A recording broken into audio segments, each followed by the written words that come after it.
Prapti. Bu Prapti dalam usia 84 tahun luar biasa, masih lincah. Luar biasa Bu, saya nggak nyangka, saya pikir ya mungkin 18 lah begitu. Pak Ustadz dan juga Ketua RT, Ketua Jakarta Elite Squad, Mas Anharudin ya. Oh. Bapak Ibu saudara-saudara sekalian, yang pertama Jakarta harus berterima kasih dengan saudara-saudara sekalian, karena Jakarta ini sekarang menjadi relatif lebih bersih karena saudara-saudara sekalian. Tetapi saya tahu dan paham bahwa tidak semuanya mendapatkan apresiasi yang sepenuhnya. Contohnya, kontrak aja setiap tahun. Karena saya terus terang, saya udah keliling hampir semua kelurahan yang ada di Jakarta. Dibandingkan dengan calon-calon lain, saya pasti paling rajin. Dan selalu persoalan PPSU itu muncul di permukaan. Pertama yang selalu ditanyakan adalah bagaimana dengan kontrak. Yang kedua, bagaimana dengan usia. Yang ketiga, bagaimana dengan fairness ataupun kejujuran untuk merekrut seseorang menjadi PPSU. Sehingga dengan demikian saya cukup memahami walaupun saya belum jadi gubernur. Apa yang akan saya lakukan?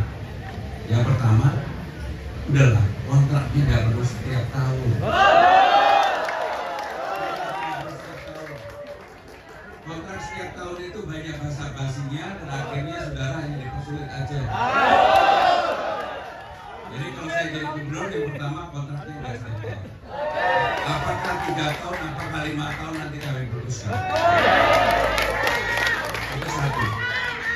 Yang kedua, selalu yang menjadi pertanyaan paling mendasar adalah gimana kalau nanti sudah tidak menjadi PPSU lagi? Hari itu aja bagaimana?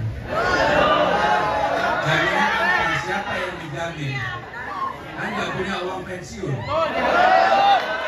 Benar nggak? Benar-benar tapi nanti nggak nyoblos saya.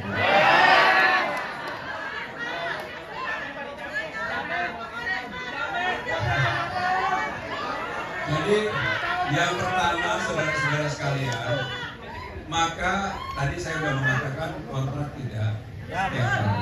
Saya akan mempertimbangkan apakah 3 tahun atau 5 tahun. Yang kedua, saya juga akan membuat fairness. Semua orang bisa menjadi PPSU, bahkan saya mengatakan di mana-mana, yang paling penting semangat kerja untuk bisa kerja dengan baik. Pendekatannya bukan lagi pendekatan ijazah, no. Pendekatannya adalah baca tulis, mau bekerja keras, sungguh-sungguh, rajin, dan sebagainya. Sehingga itulah yang akan kami lakukan.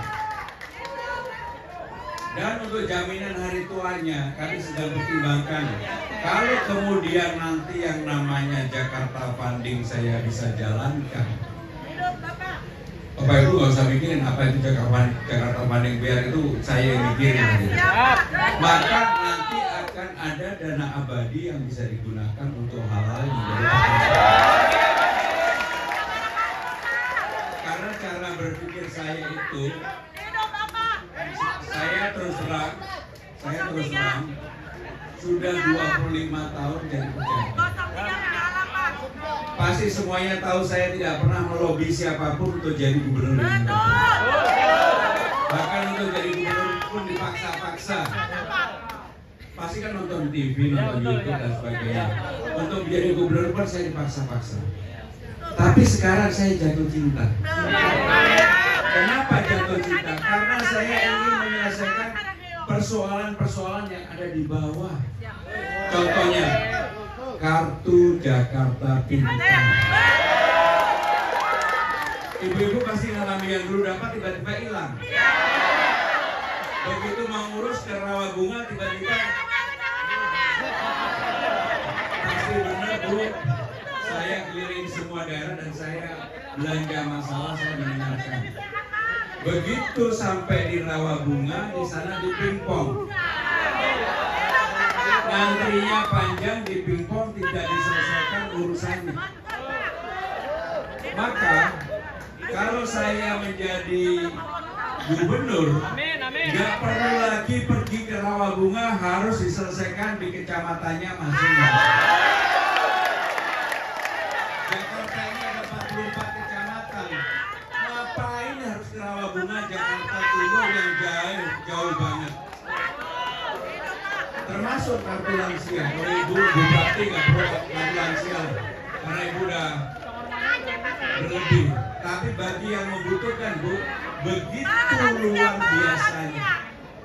Sekarang demikian, saudara-saudara sekalian, saya akan memulai mengerjakan dari yang kecil-kecil yang di bawah. Saya tidak akan menawarkan Jakarta jadi Singapura, enggak. Jakarta jadi Dubai juga enggak. Jakarta punya Disneyland juga enggak. Bagi saya udahlah, Ancol cukup, dan saya akan membuat yang namanya kartu Jakarta Pintar. Bagi penerima KJP, anaknya boleh lihat Ancol, anaknya boleh lihat Taman Mini, anaknya boleh lihat Ragunan, lihat Monas, dan sebagainya. Ini yang kenapa saya lakukan, untuk membuka wawasan anak-anak. Betul, Pak. Karena kebetulan saya asli Kediri. Saya lahir di Kediri. Oke, Pak. Ketika saya kelas 1 atau kelas 2 SD, diajak ayah saya pergi ke Jakarta. Waktu itu ada acara keluarga. Pertama kali ke Jakarta, lihat Monas.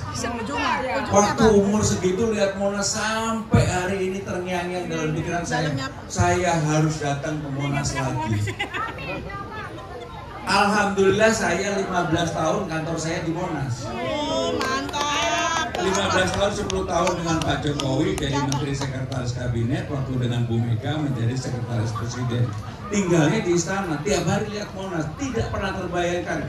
Tetapi semangat itu ada, makanya saya akan membuat anak-anak Bapak Ibu sekalian supaya pernah lihat Monas, pernah lihat Taman Mini, lihat Ancol, lihat Ragunan, lihat museum-museum yang ada di Jakarta, untuk membuka wawasannya, untuk membuka wawasan. Jadi saya akan mengerjakan hal-hal yang dari bawah. Bahkan yang membuat saya begitu jatuh cinta untuk menyelesaikan persoalan Jakarta, ketika saya ke Tanah Tinggi ketemu dengan Ibu Suni yang nonton debat saya mengatakan begini. Ketika saya melihat rumahnya Bu Suni, rumahnya itu mungkin 3 kali 4, ada 2 tempat tidur. Saya lihat sendiri dan saya masuk. Saya tanya kepada Bu Suni, Bu, Ibu berapa orang di rumah ini? 12 orang. Gimana cara tidurnya, Bu? Ternyata cara tidurnya menjadi 3 shift, pagi, sore, malam. Jadi di Jakarta yang begini ini ada, termasuk yang tidak punya MCK pun ada. Tidak jauh dari tempat-tempat pusat-pusat kekuasaan yang ada di Jakarta. Inilah yang nantinya kalau saya dapat amanah rezeki ini, amin, yang saya prioritaskan. Termasuk bagi 15 golongan yang gratis naik busway Transjakarta, maka akan saya betul-betul gratiskan untuk naik MRT dan LRT.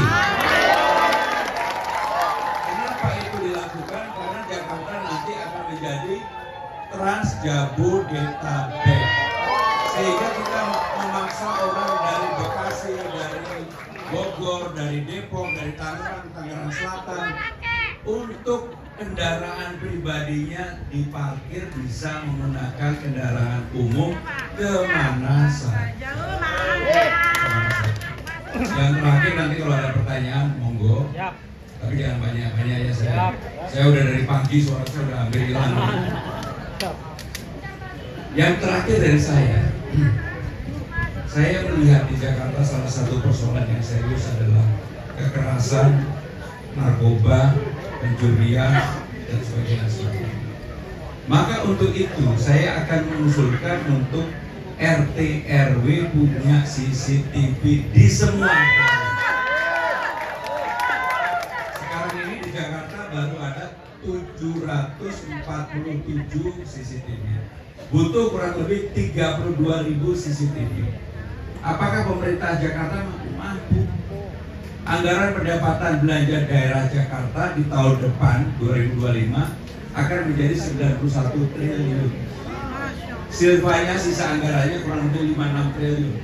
Jadi kalau untuk CCTV pasti mampu banget, dan ini akan membuat Jakarta seperti kota global lainnya, dan Jakarta menjadi mau tidak mau, suka tidak suka, karena sudah tidak menjadi ibu kota negara, Jakarta menjadi kota global sekaligus menjadi pusat perekonomian nasional. Dan Jakarta satu-satunya kota besar di Indonesia yang tidak punya identitas. Kalau saudara-saudara pergi ke Jogja, begitu masuk Jogja, begitu mendarat Jogja, ada identitas Yogyakartanya, tulisan, gapura, tugu dan sebagainya. Pergi ke Surabaya, ada identitas Surabaya. Pergi ke Bali, ada identitas Balinya. Ke Jakarta nggak ada identitas. Maka untuk itu, karena Undang-Undang Nomor 2 Tahun 2024, Jakarta sudah menjadi kota global dan kota pusat perekonomian nasional. Ada satu pasal di dalamnya, budaya Betawi lah yang menjadi budaya utamanya karena dianggap sebagai budaya lokal. Maka begitu nanti mendarat di Jakarta, nuansa Betawinya harus ada. Begitu datang ke balai kota, nuansa Betawinya harus ada. Kalau mau menerima tamu, menyambut tamu, nggak lagi hanya sekedar kasih teh atau kopi. Kalau saya, bir peletok. Bir peletok.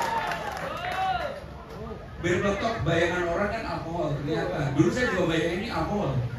Ternyata itu adalah yang bisa buat tenggorokan menjadi lega. Maka dengan cara-cara itu, Bapak Ibu, saudara-saudara sekalian, saya menyampaikan dalam bahasa yang gampang dan mudah dimengerti, walaupun saya tentunya sebagai gubernur dengan pengalaman panjang, saya yakin kalau kemarin teman-teman nonton debat, saya nggak diserang-serang, yang diserang Bang Rano terus, karena pasti mereka tahu percuma nyerang Mas Romo, dia selama ini yang membuat aturan dulu gitu. Bahkan pasal pun ketika mereka tanya tentang saya, tentang ASI dan sebagainya, saya hafal pasalnya. Yang lain pasti nggak hafal lah, udahlah. Karena saya memang terlalu lama menjadi penjaga dapur presiden. 15 tahun Bu Prapti dengan Bu Mega 5 tahun dan Pak Jokowi 10 tahun. Sebenarnya saya kalau lihat ada yang mengikuti IG saya ataupun sosmed saya udah nggak pernah posting yang isinya sebelum jadi calon gubernur ini ya, posting tentang pekerjaan. Yang saya posting sepeda, kalau nggak cucu, karena memang saya betul-betul ingin hidup, udah waktunya pensiun gitu. Tapi begitu saya dapat amanah, saya bersedia, saya fight up. Saya betul-betul fight untuk nggak ada lah. Boleh dicek calon gubernur siapa aja yang kelilingnya sebanyak saya. Saya udah keliling yang terbuka mungkin hampir 150 kali, yang tertutup mungkin 100 kali lebih. Jadi udah 250 kali. Setiap hari minimum 8 sampai dengan 11-12 titik. Setiap hari. Jadi kalau malam pasti suara saya udah mulai serak-serak basah. Terakhir Bu Prapti dan teman-teman sekalian, saya mohon doanya, saya mohon supportnya, dan kalau jadi amanah saya akan meminta kita nanti ketemu lagi di tempat ini, difasilitasi oleh Bu Prapti dan teman-teman, menjawab, menjabarkan, menindaklanjuti apa yang dalam pikiran panjenengan sendiri. Jadi kami berikan kesempatan 3 penanya ya. 3 penanya, jangan banyak-banyak karena saya masih ada. Baik, kami persilakan kalau ada apapun boleh ditanyakan. Bentar, lihat. Assalamualaikum warahmatullahi wabarakatuh. Nama saya Pita, saya dari Jakarta Selatan. Pita. Ini Pak, yang saya mau minta maaf. Selama ini kan KJP itu sebelum jabatan saya itu kan dipermudah untuk pangan. Untuk saat ini tuh kita tuh merasa susah untuk mendapatkan KJP. Kita harus dapat online dari jam 2 pagi. Betul. kecuali ada orang dalam katanya. Itu yang kita juga sama gitu, punya KDP, tapi kita nggak bisa untuk mendapatkan angka itu. Jadi saya minta sama Bapak, tolong untuk masalah KDP pangan kita sangat membutuhkan gitu Pak. Bisa itu aja. Dan untuk masalah satu lagi Pak, BPJS. Saudara saya ini kan dia penderita gagal ginjal dan dia harus cuci darah. Untuk saat ini untuk cuci darah itu BPJS itu lagi dipersulit, dia harus cetak online. Itu belum tentu dapat. Sedangkan dia harus cuci darah 2 kali dalam seminggu, gitu Pak. Yang saya inginkan maksudnya, tolong jangan dipersulit lagi. Terima kasih ya Pak. Saudara-saudara, memang transparansi di Jakarta ini belum berjalan. Harusnya, karena ini semuanya sudah online, tidak boleh ada diskriminasi. Ada yang bisa dapat, ada yang nggak bisa dapat. Walaupun ngantrinya juga sebenarnya ya gini lah. Yang namanya sistem itu kan bisa diotak-atik juga. Dan saya juga banyak sekali mendapatkan laporan yang Bu Mika sampaikan. Maka untuk itu Bu, nanti sistemnya akan kami awasi secara langsung. Nggak bisa lagi seperti yang sekarang ini. Memang saya juga mendapatkan banyak laporan orang yang dekat dengan yang mengatur sistem, maka dia yang mau apa aja bisa. Jadi nanti kami akan tangani itu Bu. Jadi ada 2, bisa online, bisa yang tidak online. Karena memang begini, gak semua di Jakarta itu bisa online. Gak semuanya. Bahkan apa yang dirintis oleh Pak Ahok, laporan langsung ke balai kota yang memang kelihatannya konvensional, tapi saya akan buka lagi. Jadi ada laporan yang bersifat langsung bertemu dengan pimpinan, apakah gubernur, wakil gubernur di kantor balai kota, tapi juga ada laporan online. Kenapa harus ada yang langsung? Karena supaya bisa ngecek dan ditangani secara serius. Karena kalau datang ke balai kota kan medianya banyak. Pejabat itu paling takut sama siapa sih? Sama media. Kalau tidak ditangani secara baik pasti dia akan takut. Jadi yang kedua Bu, mengenai BPJS. Kami juga akan melakukan transparansi terhadap BPJS. Saya akan punya yang namanya pasukan putih, yang sebenarnya kurang lebih kerjanya seperti Panjenengan Soyo. Kalau ada yang menjadi penghambat, terutama untuk BPJS, dan rata-rata yang dihambat itu adalah lansia. Karena apa? Mereka tidak punya daya upaya untuk menolak, mengatakan tidak, ikut aja. Dan inilah yang jadi salah satu problem dengan BPJS. Sehingga dengan demikian kami akan mengintegrasikan pasukan putih, puskesmas dengan BPJS yang ada. Untuk hal-hal yang terutama warga yang membutuhkan, seringkali yang dihambat itu 2, obat atau proses yang perlu tindakan yang lebih dengan berbagai cara. Padahal itu kewajiban negara. Yang namanya orang yang mengatur itu juga nggak perlu keluar uang apa-apa. Tetapi karena ya mohon maaf, pasti ada sesuatu yang disembunyikan selama ini, sehingga itulah yang dirugikan adalah masyarakat yang membutuhkan. Bapak saya. Konsepnya jelas dan mungkin bisa terrealisasi.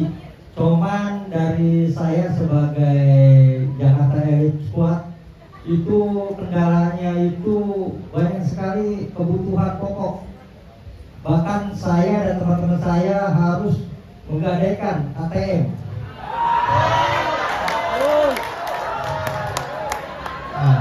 Dan kedua, setelah punya tugas, kami tidak ada uang dari Pemda untuk masalah uang kompensasi lah. Saya berharap dipermudah Pak, karena kalau di bank itu sangat ribet Pak, peminjamannya itu sangat ribet sekali Pak. Nah, saya harap Mas Pram itu membuat konsep mungkin seperti koperasi, karena PNS punya koperasi, PJT tidak punya koperasi. Nah, saya harap mungkin Mas Pram lebih hebat lah dari yang lain. Saya harap itu aja pertanyaannya. Semoga Bapak terpilih. bukan hanya tadi apa yang digadekan?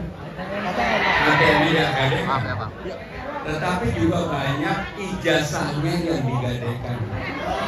Anak-anaknya tidak ditebus. Apa yang disampaikan Presiden Prabowo tentang pemutihan UMKM sebenarnya adalah langkah yang sangat positif. Dan kami juga akan bersinergi untuk itu. Memang banyak yang kemudian melakukan penunggakan dan sebagainya, memang betul-betul nggak mampu. Mau diapain aja juga nggak mampu.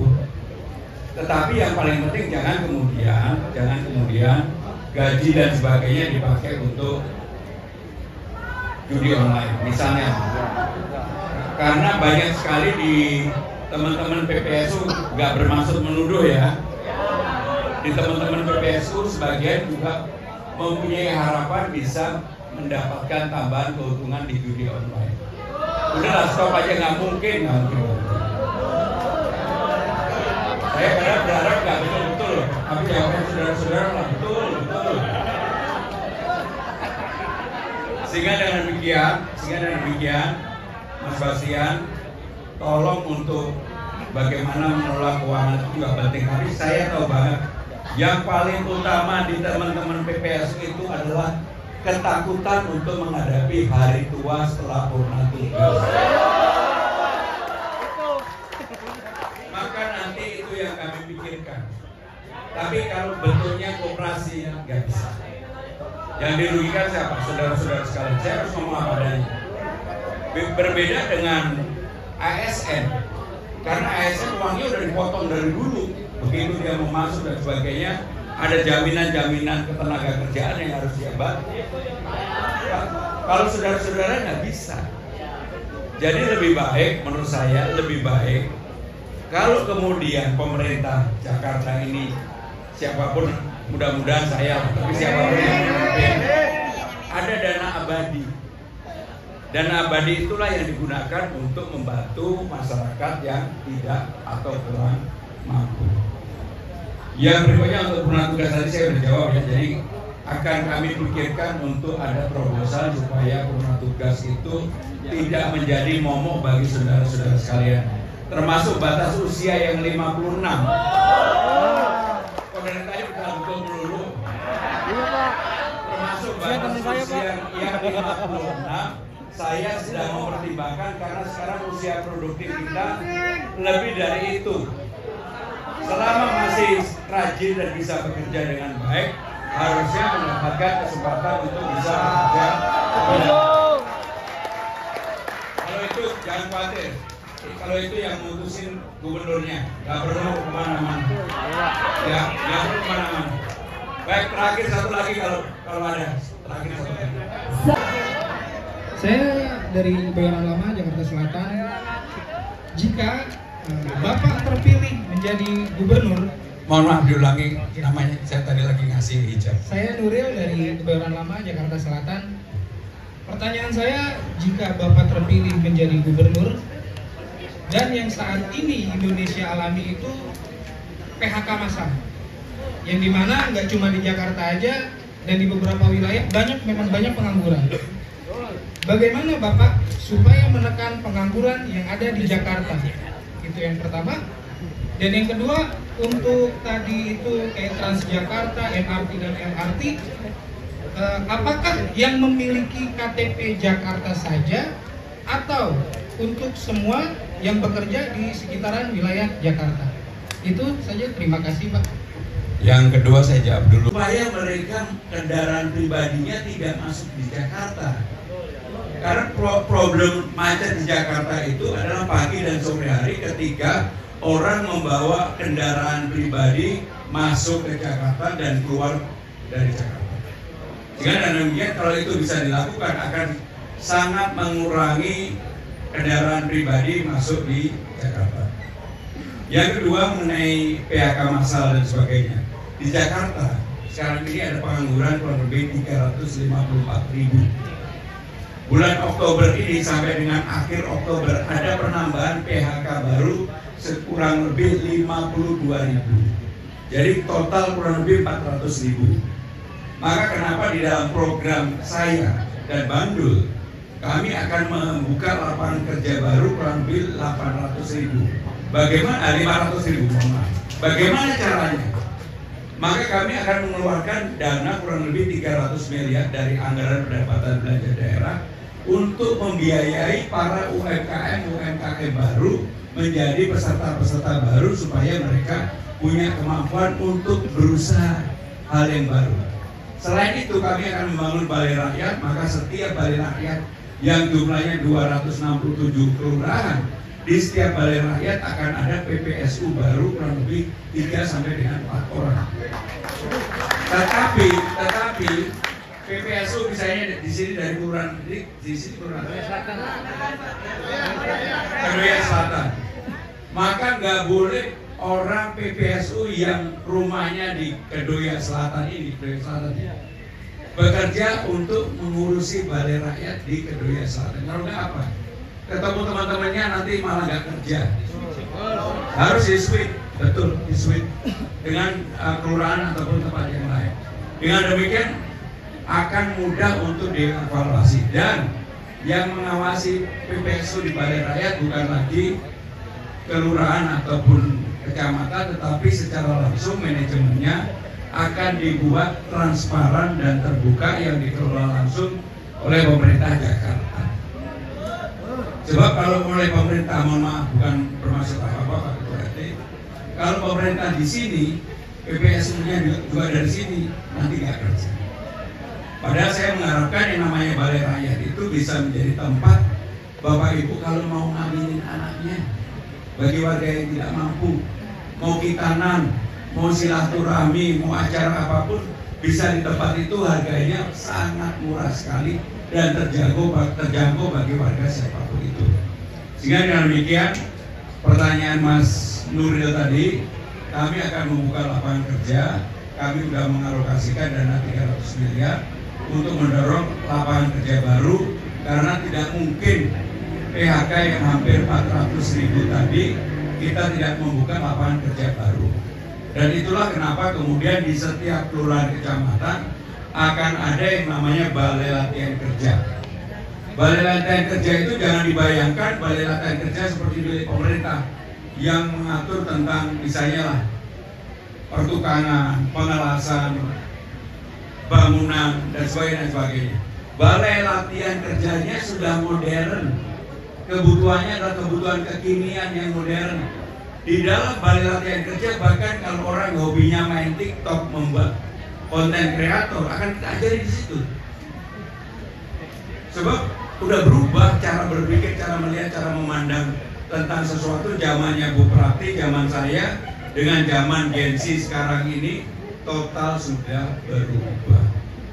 Sehingga demikian harus ada terobosan-terobosan baru, termasuk semuanya akan kita buat bersertifikat supaya apa? Bisa bekerja ke luar negeri dan juga bisa bekerja ke dalam negeri kemanapun karena punya sertifikat dari Balai Latihan Kerja. Memang sempat daftar untuk pelatihan politik mobil, Pak. Memang alhamdulillah dapat lisensinya SIM A. Kemudian saya kan bekerja di bidang IT nih, IT jaringan. Ini ada baru nih, saya lihat di situ komputer. Yang dimana sertifikat itu ya nominalnya kalau saya harus mengikuti secara biaya diri sendiri itu kurang lebih 3 juta tuh Pak. Saya coba daftar di Jakarta itu tuh, saya coba daftar, tapi belum ada respon. Yang saya lihat kemudian resolusinya bahwa usianya itu sampai di 20. Nah itu Pak, apakah nanti akan ada batasan usia juga ketika program-program itu diberjalankan? Saudara-saudara sekalian, hampir semua yang mengeluh tentang usia di Jakarta ini itu menjadi faktor yang kami akan kaji pelajari. Tapi menurut saya sebenarnya nggak fair kalau segala urusan kerja itu dibatasi usia dengan zaman yang seperti ini. Nggak fair. Jadi kami akan perbaiki Pak Nuril. Mudah-mudahan saudara-saudara sekalian, karena saya harus dari tadi juga saya begini terus. Saya jadi Bu Prati, terima kasih. Saya mohon support, mohon doa, mohon restu saudara-saudara sekalian. Mudah-mudahan kalau saya terpilih lagi Bu Prati, seperti yang saya sampaikan, nanti kita traktir semua PPSU datang lagi. Kalau sekarang saya nggak tahu nih yang bayarin siapa. Kalau nanti yang bayarin gubernur yang baru. Terima kasih. Wow, luar biasa. Bismillahirrahmanirrahim. Boleh tepuk tangannya semua Bapak Ibu.